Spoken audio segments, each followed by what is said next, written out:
Very good morning, students. बेटे we have already understood what is gravitational force. आज हम देखेंगे acceleration due to gravity, that is G. वो क्या होती है बेटा? जैसे ग्रेविटेशनल फोर्स होती है, कोई भी दो ऑब्जेक्ट्स अगर इस यूनिवर्स में है उनके बीच में जो भी कोई अट्रैक्टिव फोर्स होगी वो होगी हमारी ग्रेविटेशनल फोर्स, राइट? और acceleration due to gravity, that is gravity क्या होती है? हमारे अर्थ के टूवर्ड्स अगर कोई भी ऑब्जेक्ट हम फेंकते हैं तो वो अट्रैक्ट होता है towards the earth, right? That is our acceleration due to gravity. अब हमारी बेटा ये जो एक्सेलरेशन ड्यू टू ग्रेविटी होती है ना, that is a very strong force जिसकी वैल्यू होती है 9.8 मीटर पर सेकेंड स्क्वायर. ये बहुत ही स्ट्रॉन्ग होती है और ये वेरी करती है अगर हम किसी हाइट पे चले जाएं from the surface of the अर्थ, या हम इनसाइड टूवर्ड्स द अर्थ अगर चले जाएं किसी डेप्थ पे, तब ये थोड़ी सी स्लाइटली वेरी करती है, कुछ डिक्रीज होती है, ठीक है? अब हम एक्सेलरेशन ड्यू टू ग्रेविटी का बेटे एक्सप्रेशन डिराइव करते हैं.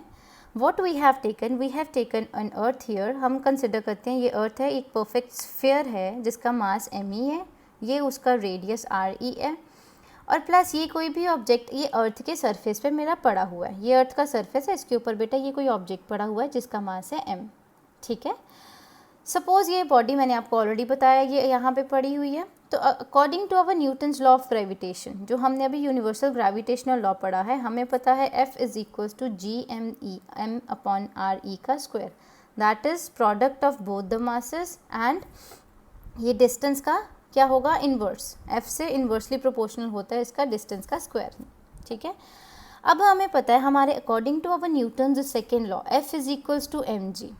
तो बेटा जब हम इन दोनों को कंपेयर करते हैं तो हम क्या कर देते हैं, ये दोनों जब इक्वेशंस कंपेयर होंगी, comparing 1 and 2, mg is equals to GME m/r square. इधर से मेरा m डिडक्ट हो जाएगा, तो g is equals to GME/re का square. re is radius of earth, this is mass of earth. तो ये बेटा हमारा एक एक्सप्रेशन डिराइव हो गया for the acceleration due to gravity.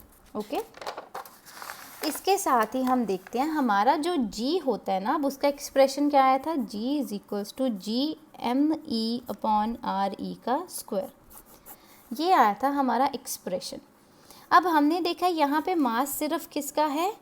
अर्थ का, ऑब्जेक्ट का मास नहीं है. दैट मीन्स हम बोल सकते हैं कि जो g है हमारा, that is acceleration due to gravity, वो क्या है? मास के इंडिपेंडेंट है. किसके मास के? कोई भी ऑब्जेक्ट के मास के, क्योंकि यहाँ पे हमारे एक्सप्रेशन में क्या डिराइव हुआ है? सिर्फ अर्थ का मास है. So that means acceleration due to gravity जो है किसी भी ऑब्जेक्ट को जब अपनी तरफ अट्रैक्ट करती है तो वो इंडिपेंडेंट है उस ऑब्जेक्ट के मास के.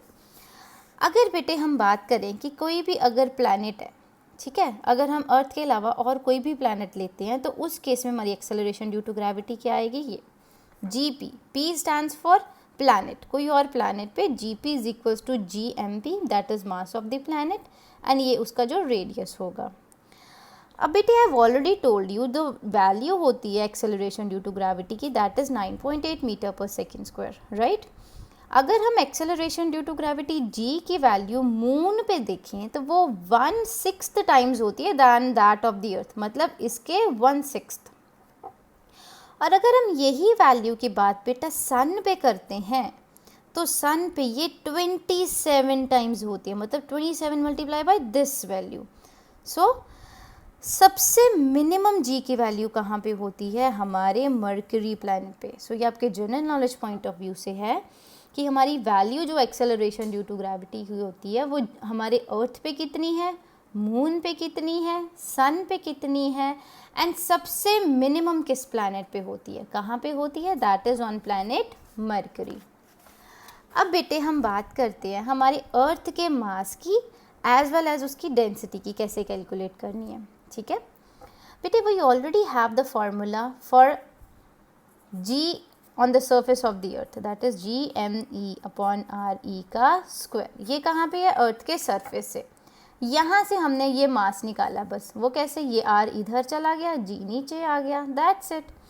अब हमारे पास एक्सेलरेशन ड्यू टू ग्रेविटी की value we already have, radius of earth we already know, and x ये जो ग्रेविटेशनल कांस्टेंट है इसकी वैल्यू जो कांस्टेंट होती है वो हमारे पास है. जब हमने इसकी कैलकुलेशंस की तो हमारे पास अर्थ का मास कितना आ गया? approximately this 6 into 10 raised to power 24 kgs. Similarly बेटे हमारी डेंसिटी क्या होती है? Density is mass per unit volume, right? मास हमने ऑलरेडी यहाँ से निकाल रखा है. So density is equals to mass upon volume. Volume क्या होता है? अर्थ के किस शेप में है? एक स्फीयर की शेप में है. सो 4/3 पाई आर क्यूब. यहाँ से मैंने फिर से एम ई इधर किया, ये इधर ले गई मैं.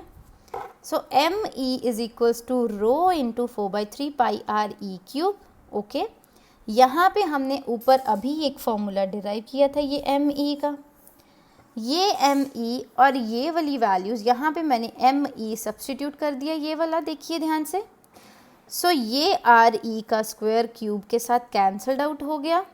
सो रो मेरा जो है ये डिनोमिनेटर में जाएगा और ये वाली वैल्यू मेरी डेंसिटी की फाइनल आ गई, that is 3g upon R E G 4 pi. This is the density of the earth. ये हमारा था मास ऑफ द अर्थ, ये है हमारी density of the earth. I hope it is clear, students. In case you have any doubts, please do let me know. Thank you so much.